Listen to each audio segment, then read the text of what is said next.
¿Por qué filosofía aquí y ahora especiales? Hay temas insoslayables de pensar, de reflexionar y ofrecer nuestra propia interpretación de los hechos históricos. El Islam y los Estados Unidos, los dos dicen tener a Dios de su lado.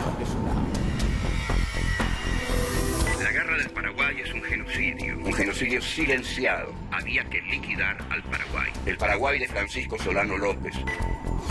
Vamos a hablar de literatura y política para pensar el compromiso del escritor. Los ejemplos de Sartre, Rodolfo Wolff, como el Eternauta de Oestergel que dice: desde ahora estamos solos, completamente solos. ¿Quiénes pensaron la Argentina de otra manera? John William Cook. El peronismo es el hecho maldito del país burgués. Raúl Scalabrini Ortiz queda en el recuerdo de todos como uno de los principales representantes del pensamiento nacional y popular. El imperativo más profundo que tenemos: pensar por nosotros mismos. Filosofía aquí y ahora especiales. El Islam y Occidente, los textos sagrados. 1. Violencia y religión. 2. La mirada de Dios. 3. Los castigos. 4. No he venido a traer paz, sino espada. 1. Violencia y religión.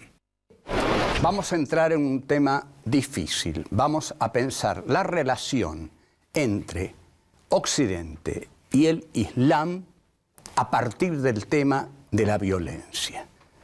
Esta es una cuestión permanente en la condición humana, la violencia, pero entre el Islam y Occidente se ha instalado de un modo particularmente cruel.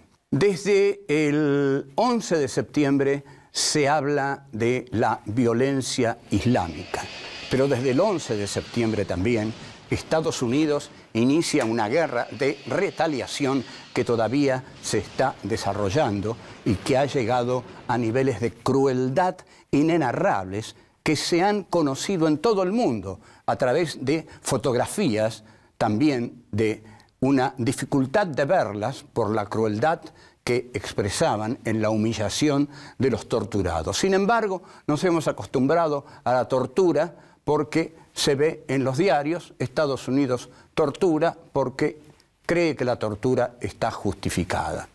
Ahora, vamos a dirigirnos en un intento lo más profundo que podamos hacia los textos sagrados. Vamos a el Corán.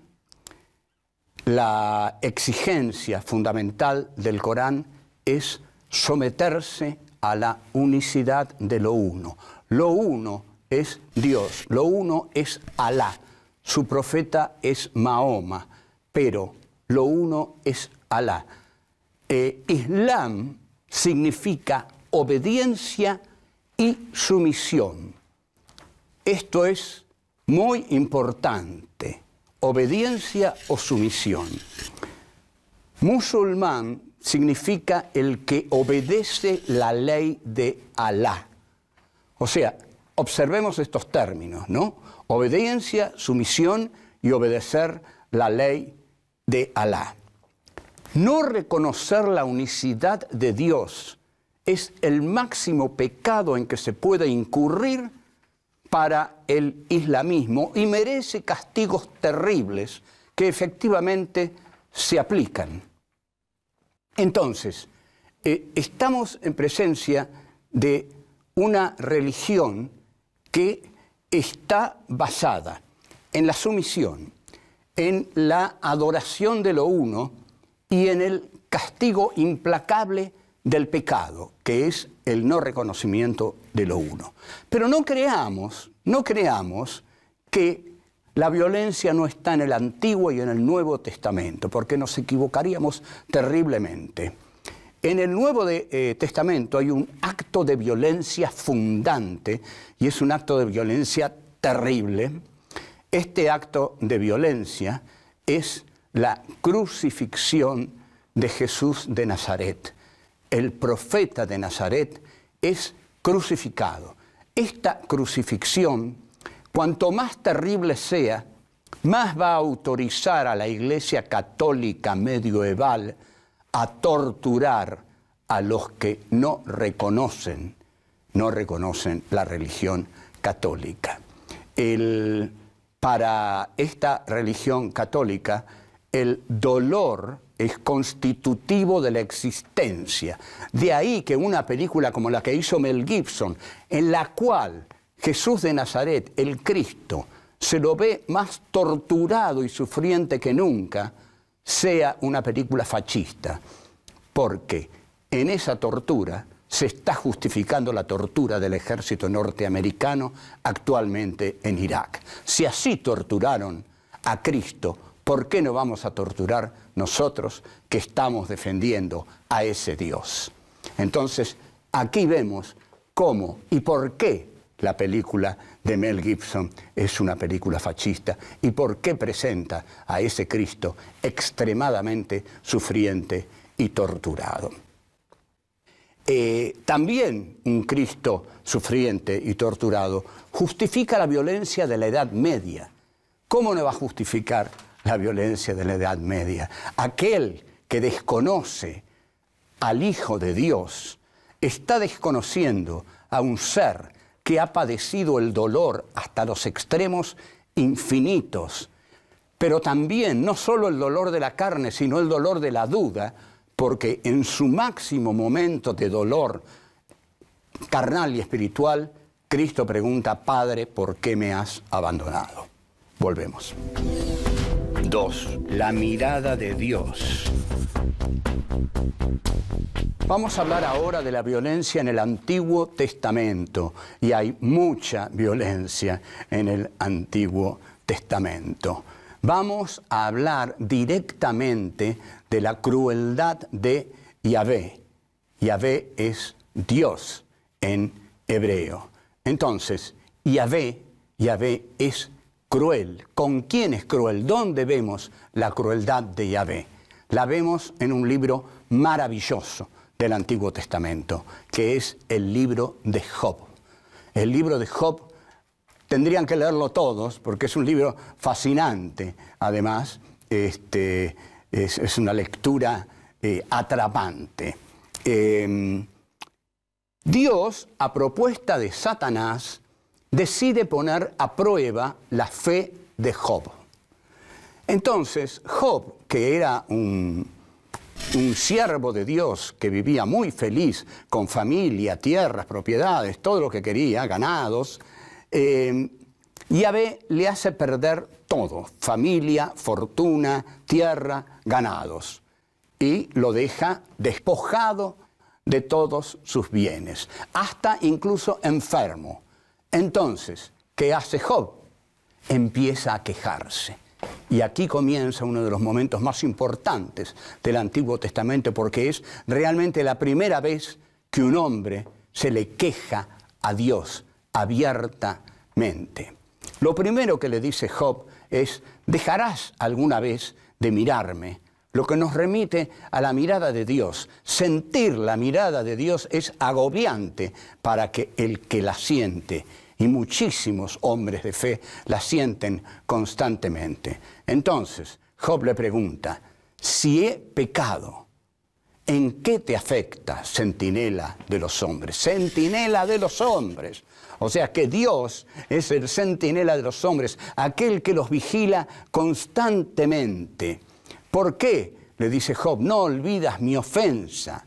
¿Por qué no pasas por alto mi culpa, si pronto yaceré en tierra y no estaré, aunque me busques?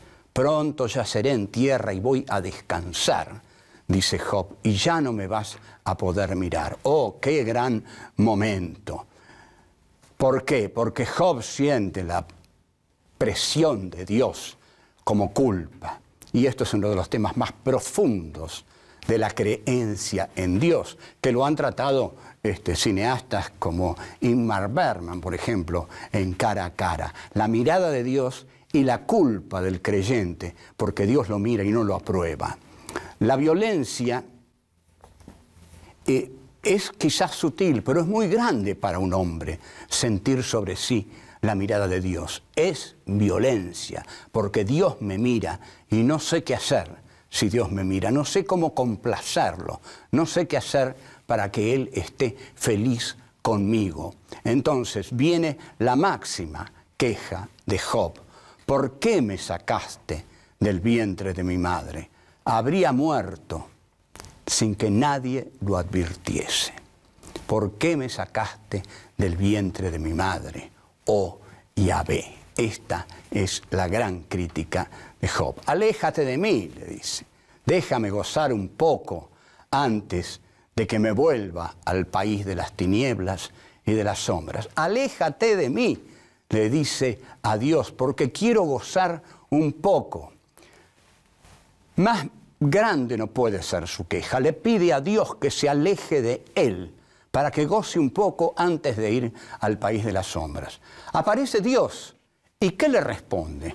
Le responde, te comprendo, Job, comprendo tu sufrimiento, te he hecho sufrir demasiado, te quité todo lo que te había dado. No, lo único que le dice Dios es, yo soy Dios y a mí me tienes que obedecer. Yo hice los mares, yo hice los ríos, las montañas, hice el universo, soy el que soy Dios. ¿Cómo te atreves a quejarte ante mí, que soy tan poderoso, que hice todo esto? ¿Qué has hecho tú más que quejarte? Job queda anonadado, como cualquiera quedaría anonadado, le pide perdón a Dios y Dios le concede el perdón. Job queda sin entender en absoluto por qué le pasó lo que le pasó. En el Corán hay un Dios que exige tal sumisión a Él que esa sumisión es violencia. También Yahvé, en todo lo que le dice a Moisés, exige sumisión a Él. Pero estamos en el Corán. El Dios del Corán exige constantemente sumisión. Y eso es violencia. Volvemos. 3. Los castigos. Permanezcamos todavía en el Antiguo Testamento. Hay muchas cosas para hurgar ahí e incluso para sorprendernos. Hay enormes pasajes de violencia en el Antiguo Testamento. Por ejemplo, Yahvé lanza una serie de preceptos que no deben ser violados. Por ejemplo, quien maldiga a su padre o a su madre será muerto. O sea que esto no es nada suave. Si un hombre comete adulterio con la mujer de su prójimo, serán castigados con la muerte. Tampoco es muy comprensivo con respecto al adulterio. Ya vemos de dónde provienen estas cosas en las religiones. Si un varón se acuesta con otro varón, como se hace con una mujer, ambos han cometido abominación, han de morir, su sangre sobre ellos. O sea que Dios, con el matrimonio igualitario, nada. Estas son cosas que Yahvé le dice a Moisés, porque no solo son los 10 mandamientos, hay muchas cosas que Yahvé le dice a Moisés. El hombre o la mujer que practica espiritismo o la adivinación serán castigados con la muerte. Los apedrearán. Los apedrearán. Esto está en el Antiguo Testamento. Si la hija de un sacerdote se prostituye y se profana, a su padre es a quien profana. Será quemada. Será quemada. Vemos que las costumbres salvajes, barbáricas, vienen de lejos. Se condena y se castiga el adulterio, la fornicación, el divorcio. Yahvé en el Antiguo Testamento, que en el Nuevo Testamento Jesús de Nazaret da por aceptado completamente, porque dice, como se dice en el Antiguo Testamento, como decían los antiguos profetas, etcétera, etcétera, lo da por aceptado. En el Corán también hay castigos contra infieles impíos, y hay muchos, y hay muchos. O sea que pareciera que no puede haber religión si no hay castigos contra quienes no obedecen los preceptos férreos de la religión. Por ejemplo, en el Corán hay muchos pasajes durísimos contra los judíos, contra los cristianos y contra los politeístas apóstatas. Nadie debe creer más que en un solo Dios, porque en el Corán, en la religión islámica, la afirmación de la unidad y la omnipotencia divinas son el fundamento de la religión islámica. Hay intolerancia también en el Antiguo y en el Nuevo Testamento. ¿Qué tipo de intolerancia? Bueno, lo hemos visto. Hay todo tipo de intolerancias porque Yahvé es un Dios castigador. Ahora, el Corán, al exigir la sumisión a lo uno, condena muchas expresiones humanas. Y entre ellas dice que se aleja a los que se asocian a cultos materiales, como los del dinero, la ciencia, etc. Esto es muy importante, porque si el Corán condena a quienes se asocian a cultos materiales, y entre estos cultos materiales pone a la ciencia, aquí entendemos entonces por qué el Corán y por qué las civilizaciones orientales han quedado detrás en la historia y no han entrado en la modernidad. Nos resulta quizás extraño, pero también hay muchos horrores en Occidente. Occidente está constituido por horrores sin nombre. Si yo les nombro Auschwitz, Treblinka, si yo les nombro Pol Pot, las purgas de Stalin, tenemos horrores enormes en Occidente, no solo los que están dictaminados por la Biblia. Si yo les nombro Hiroshima, Nagasaki, la doctrina de la seguridad nacional, eso es el horror occidental que no vacila en aplicarlo para defender lo que llama sus valores. Volvemos. 4. No he venido a traer paz, sino espada. En el Nuevo Testamento hay pasajes sorprendentes, pero que han dado origen a, por ejemplo, la Biblia latinoamericana, la teología de la liberación y en la Argentina los sacerdotes del tercer mundo. En determinados pasajes Jesús habla un lenguaje combativo. En el Evangelio según San Mateo, en el pasaje 34, Jesús dice: no penséis que he venido a traer paz, sino espada. O sea, este Jesús niega por completo al Jesús de la otra mejilla. Y incluso evita, en mi mensaje, cita a este Jesús que dice: he venido a traer fuego sobre la tierra, y qué más quiero sino que arda.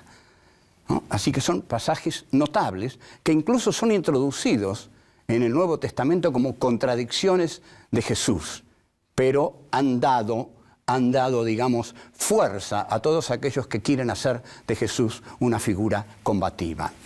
En cada texto sagrado hay un Dios que exige sumisión. Siempre Dios exige sumisión. Entonces,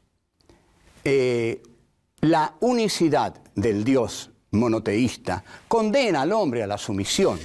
El hombre no puede vivir sometiéndose. En algún momento el hombre debía levantarse contra Dios y decir: basta, no voy a vivir más en la sumisión del respeto a ese Dios único que exige de mí solo sometimiento.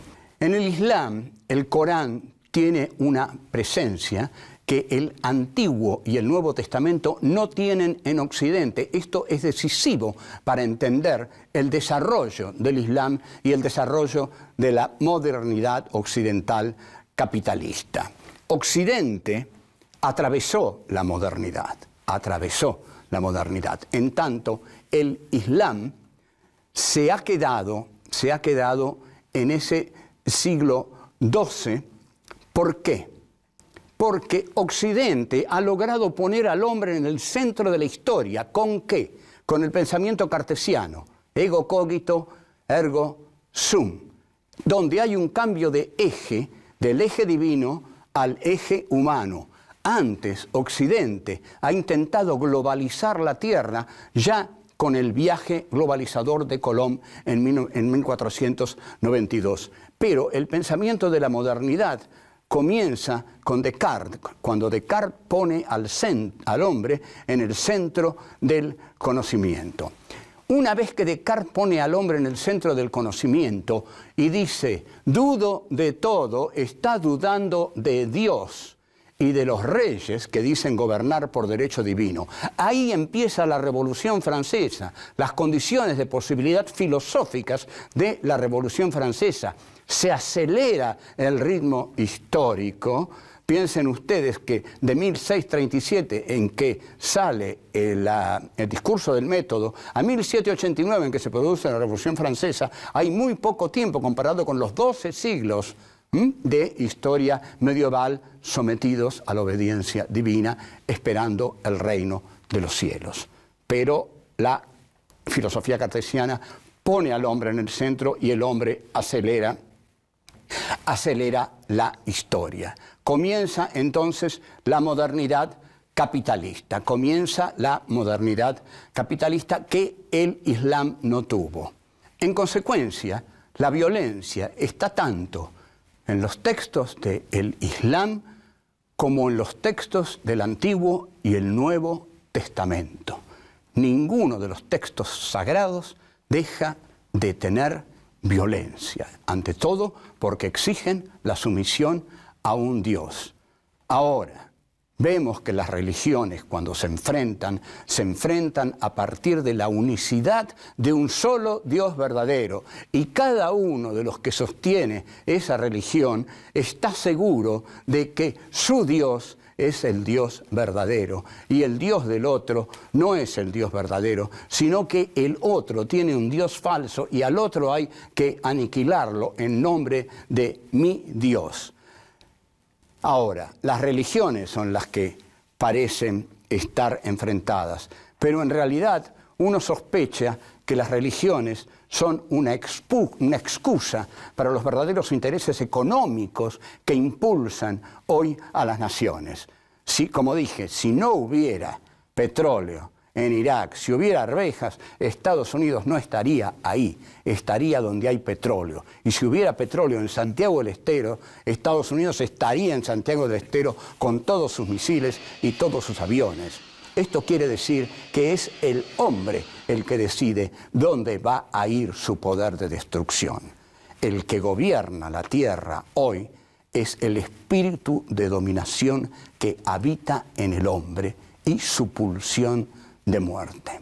Frente a eso, lo único que podemos hacer es no encomendarnos a Dios, sino de luchar contra toda forma de injusticia, toda forma de prepotencia, toda forma política que asume la unicidad divina, pero que es política y es humana, y denunciarla. Chao.